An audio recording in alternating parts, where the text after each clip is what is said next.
Welcome to a new year of the magazine. I'm your host, Charlie Murphy, and it's a great way to start off the new year with a great guest host today. So welcome, Carolyn Longworth.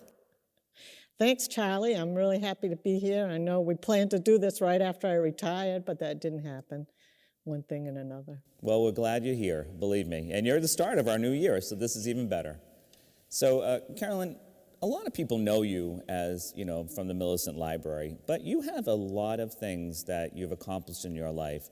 So, where did you grow up? How did it all begin? Well, I grew up in Acushnet, and I still live in the same house.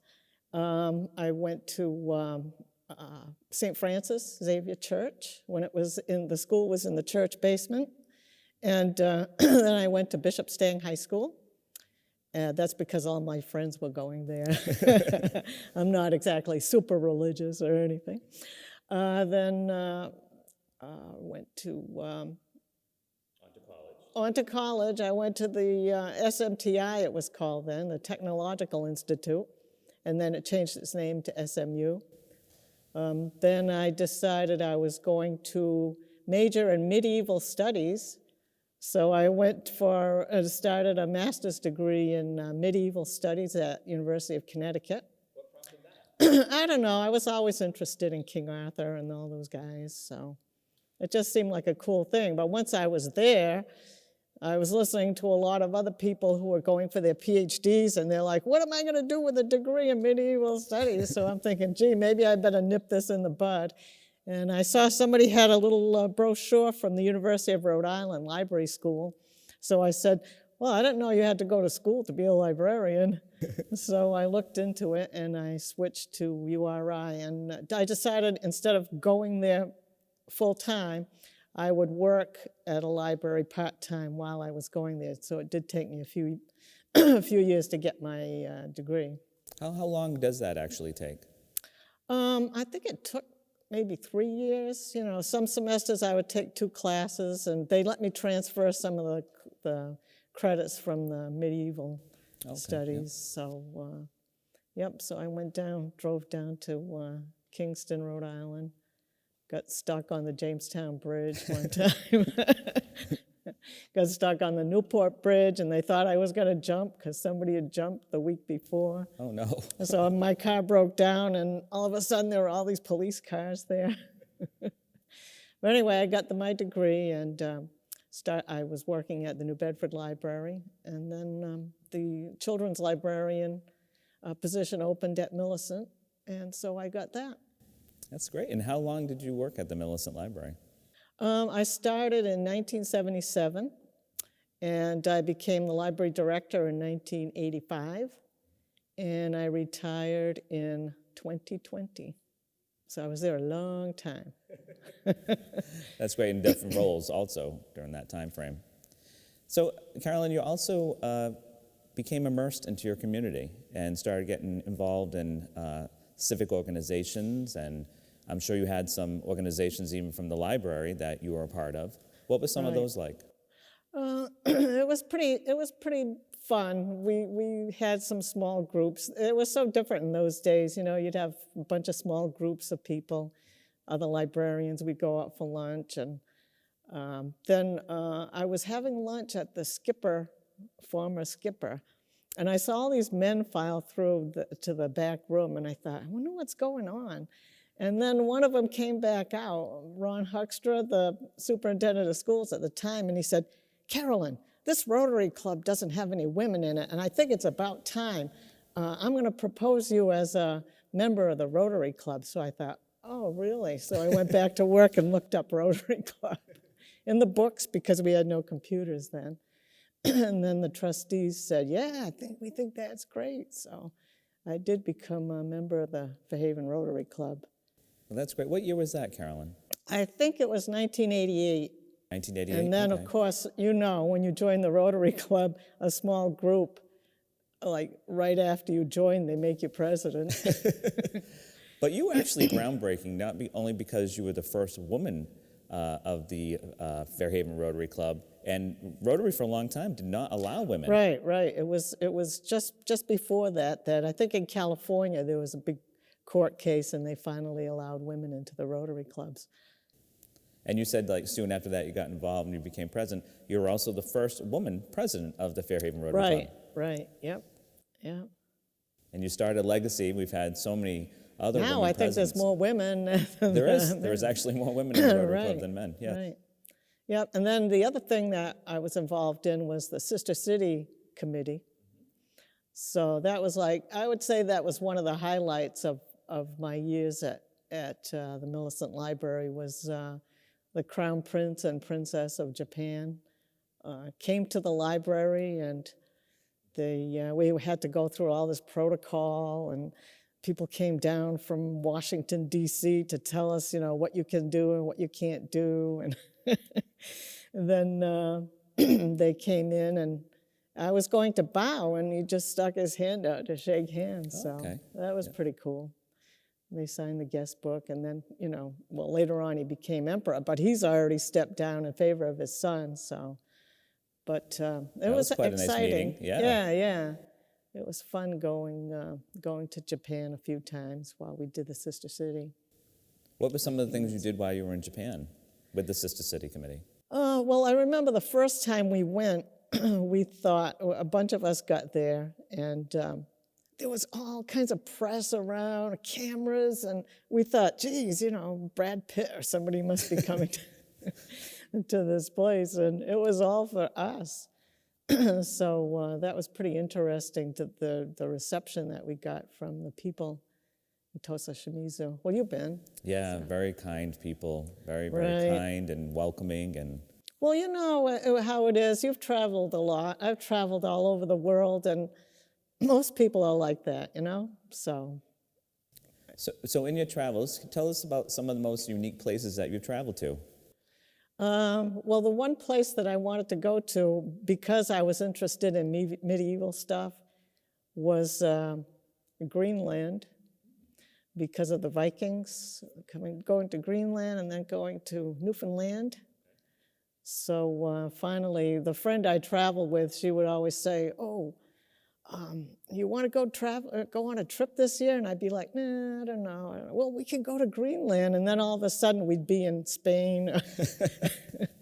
But I finally did get to go to Greenland.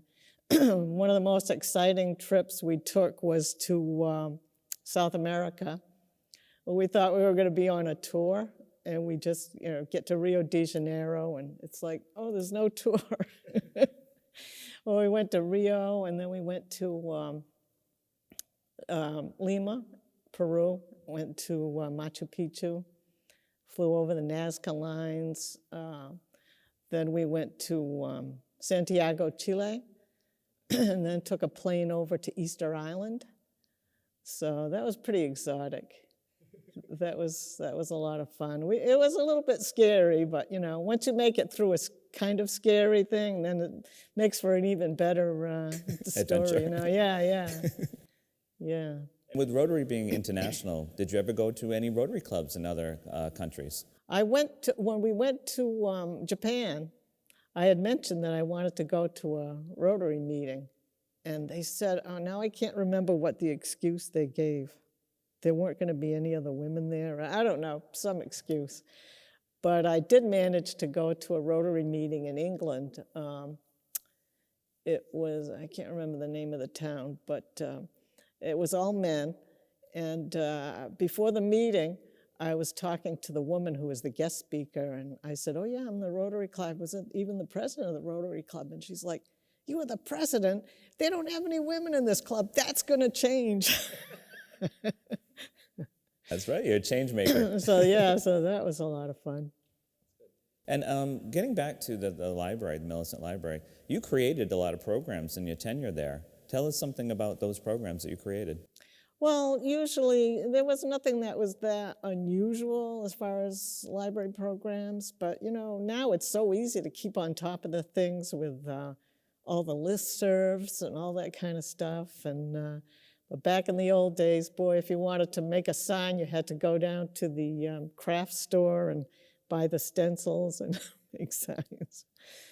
But we had a lot of kids programs. And I remember when I got the job as the children's librarian, Rita Steele said to me, she was showing me around, and she said, Well, up until now, we've not allowed Nancy Drew books or Hardy Boys, but if you want to buy those, it's okay. And I was thinking, wow, they don't have Nancy Drew.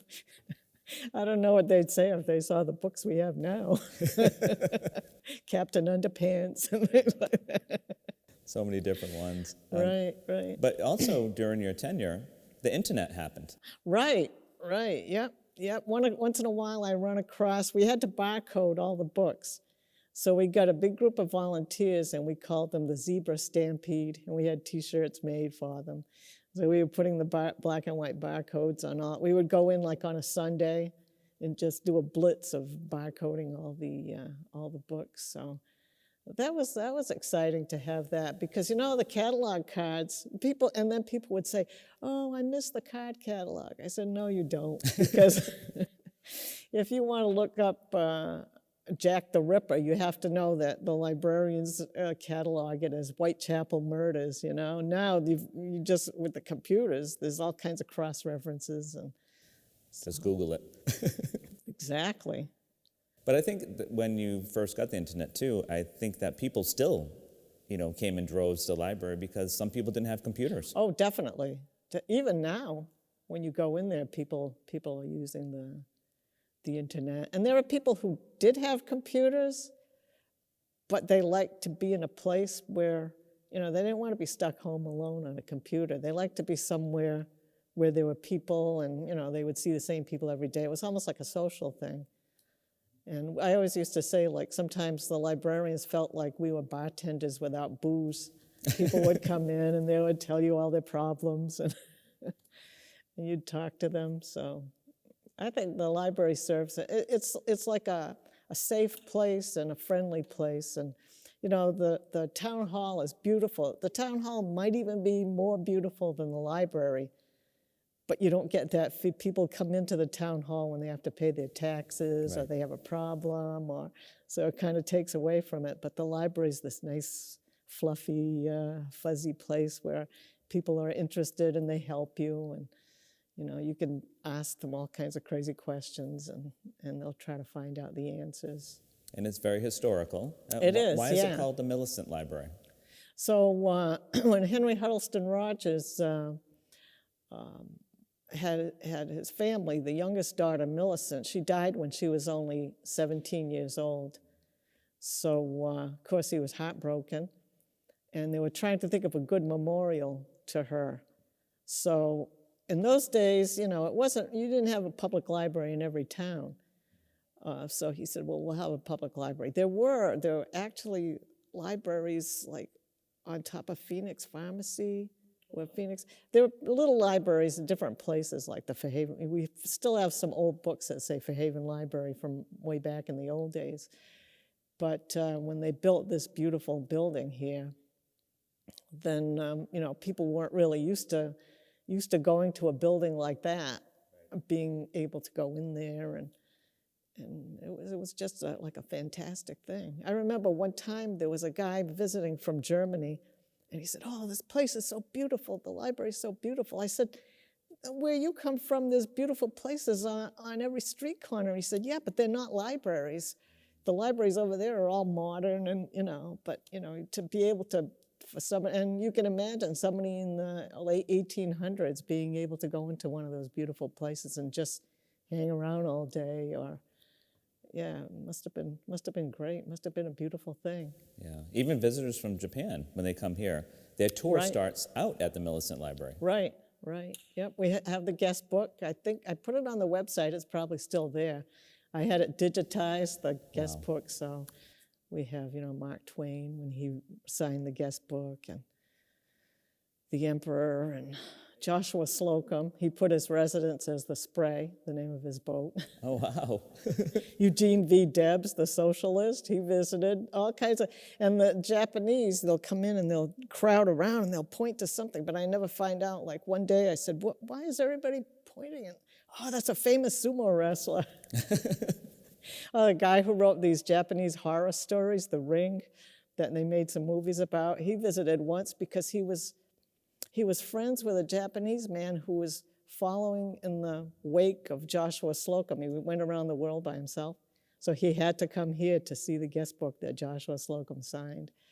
So that it's my boss, my predecessor, Rita Steele, she used to say, this isn't just a library, it's an Athenaeum. You know, it's for every kind of wisdom, you know. There's so many different connections, the Mark Twain connection, and then what other library has a lord and lady visit, and, you know, the Fairhavens would visit, and it's just so many different connections. It's wonderful. It has a rich history. It does, yeah. It really does. And speaking of other libraries in the town of Fairhaven, you know, in the past, now we actually have little libraries in the town of Fairhaven. Right. So people can go to different, on the bike path. There's one that's on the bike path, and I believe it's dedicated to you. It is. Oh, I was thrilled. It's so wonderful that people do things now for somebody while they're still alive. True. I guess it's also an affirmation that they think you're not going to do anything heinous, that they're going to have to take the plaque off. I think we're safe with that. But the little library, and everybody saw it. When I get friends from out of town, and I'm like, oh, look at that. Why don't you go look for some books in that? And they see my name on it. But it reminded me of when we were talking about Rotary and libraries. There was a Japanese man, and he came to visit the library because the prince had been there. And I said, oh, gee, I hate to leave, but I have to go to a Rotary meeting. And he said, you belong to Rotary? And I said, yes. And he said, you must be a very important person. Well, he was right. So a lot of people don't know, and some people do know, about your love of birds and bird watching. Now, see, don't get me started on birds. I do. It was nice. How did that begin? How did that start? I don't really. I was trying to think of that. I think, you know, my mother and I were at Walmart one day, and we saw these little bird feeders, and they had pictures of little yellow birds on the feeders. So we bought one and hung it there. And then a couple of days later, there's little yellow birds on it. So kind of got me interested. And then I found out, you know, there was a bird club. So I went on a couple of the walks, and there were just so many different places you can go to find these exciting birds. And I believe even a pond. A pond, right. So the pond, and people say, oh, I want to go to that pond. I said, it's not that kind of pond. It's really behind Atlas Tack. And when they reclaimed the marsh that had been polluted by Atlas Tack, they had this pond. And it's got freshwater pond, and a salt marsh.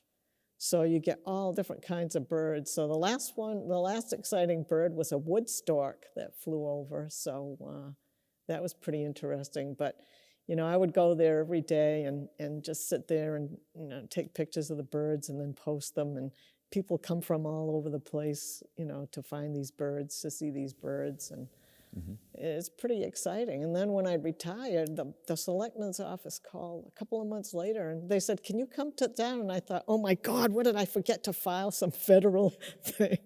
They're going to put me in jail. And then when I got here, they said, oh, we want to honor you for working at the library. I said, I got paid for it. And then they said, you know, the proclamation, and then they said they were naming the pond after me. I couldn't believe my ears. That is the best thing that has ever happened to me in my whole life. That was great. Well, you know, you did so much for the town. You know, you may see it as just a job, but everyone came to you for different questions, and you're right. It's like, you know, a bar, you know, like a social. You know, they really invest a lot of their time there, and you invested a tremendous amount of time there. That's incredible. So you definitely deserve a pond named after you. Oh, gee, thank you. And especially when you go and do bird watching. And right. So what's the rarest bird you've seen here in the town of Fairhaven? The rarest bird that I've discovered in Fairhaven was a few years ago on Thanksgiving Day.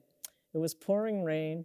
I had nothing to do. I went down to the fields at Shaw Road, and I just sat there in my car. I was reading a book. There were big puddles. There were ducks in it. So after I looked at them, then I heard the sound, and I'm like, what is that? And I looked over. Fortunately, it was a very easy to identify bird, a northern lapwing, that must have got blown over in a storm from Europe. So I texted people to tell them it was there, but everybody had their phone shut off for Thanksgiving. Oh, yes, yeah. So then, that night, people are asking me, is it still there? Is it still, it's 9 o'clock at night. I don't know if the bird's still there. And then the next day, they said there were like 40 cars parked on people from New Jersey and all over the place going, but the bird wasn't there. He had gone away. So you've created quite a phenomenon. That's right. Yeah, that was exciting. So now that you're retired, what are some things that you've been doing? Now I can spend more time bird watching. And I thought when I retired, I'd go to all different bird watching places. Now I had the time, but now I just spend more time at the usual bird. I think I like doing the local thing, Some people like chasing birds all over Massachusetts, but I might go to Dartmouth to see a bird, but but usually I do that. And then I read a lot, and I have every year I say, I have a complete set of DVDs of all of Shakespeare's plays. So I'm like, okay, this year I'm going to watch all the plays, and I usually only get halfway through.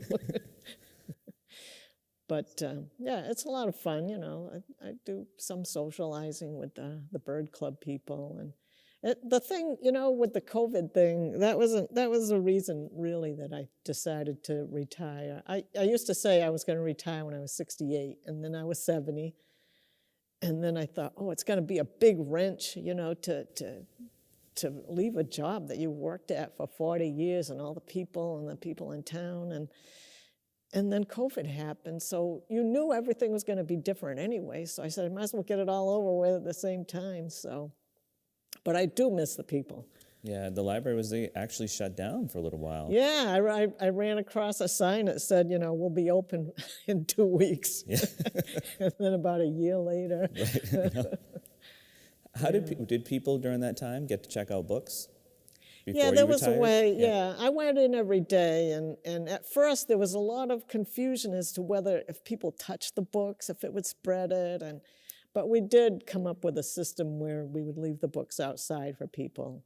So, and you can still do that, if you don't feel like going inside, you can call up and say, can you leave them outside for me?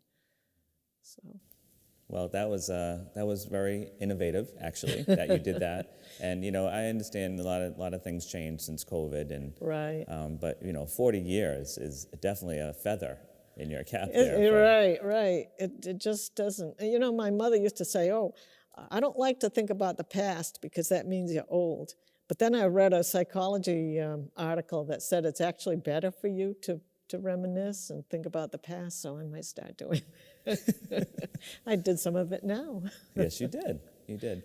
Well, I just thank you for all your contributions to Fairhaven and Acushnet and the Millicent Library, the many people that you've touched along the way, everything you've done, bird watching, getting people from other areas to come to Fairhaven, to bird watch and see the beauty of our town and the beauty of Acushnet, and, thank you for doing all that. So one person, you don't realize you've touched many, many, many lives, and many more lives to come.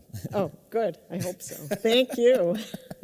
And thank you for your dedication. And, when people go down to Carolyn's Pond, or they go to get a book at the little library. The little library on the bike path, your memory is with them, and it stays true to all the contributions that you've made. Oh, thank you. So thank you for everything you've done, Carolyn. Thanks. So we just want to thank everyone for coming out. Fairhaven Rotary appreciates your dedication to the town and the Millicent Library and all your community service. And the Rotarian, Carolyn was the first woman in the Fairhaven Rotary Club, and this was back when it was brand new having women in any Rotary Club. Right. So, yeah, I was very surprised. When they asked me about it, I had to go back to the library and look up what the Rotary Club was. I think we all do that. Yeah. I think we all do that. So, and the wonderful. first woman president of the club? That's right. Oh, yeah. That's right. Yep. Wow, how many years ago was that? Oh, a long time ago. Like 1987 or something. Wow. So her little plaque just says, Longworth Little Library, dedicated to Carolyn Longworth for her decades of dedication to the Millicent Library and Rotary Club of Fairhaven. and behind her is the Longworth Little Library. So it'll be here for years to come. And we encourage people to drop off books or take a book. And there's some cute books in here. Watching Water Birds. That's Carolyn's thing.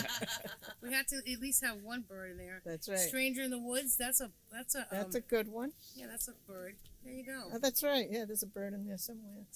So we encourage people to come by and take a book, leave a book, and it'll be a great little. We'll put it on the registry for little libraries in the state. There's no little libraries in East Fairhaven, so this is the first one. Oh, good. Yeah. Right, awesome. And so, does any of the Rotarian here want to say something? Whee! We encourage bikers. We love bikers. Yeah.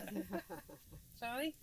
Well, just want to thank you, Carolyn, for your many years of service and continued service in the Rotary Club, and for all you've done for this community. You've done an amazing job, and I'm glad we can show some sign of a little sign of your dedication to our community, and just can't thank you enough. Thanks, Charlie. I want to thank everybody here too. It's funny. I'm thinking, oh yeah, the first woman in the Rotary Club, first woman president. And thank God we don't have to say that anymore, Right. because Yeah. there are so many more women.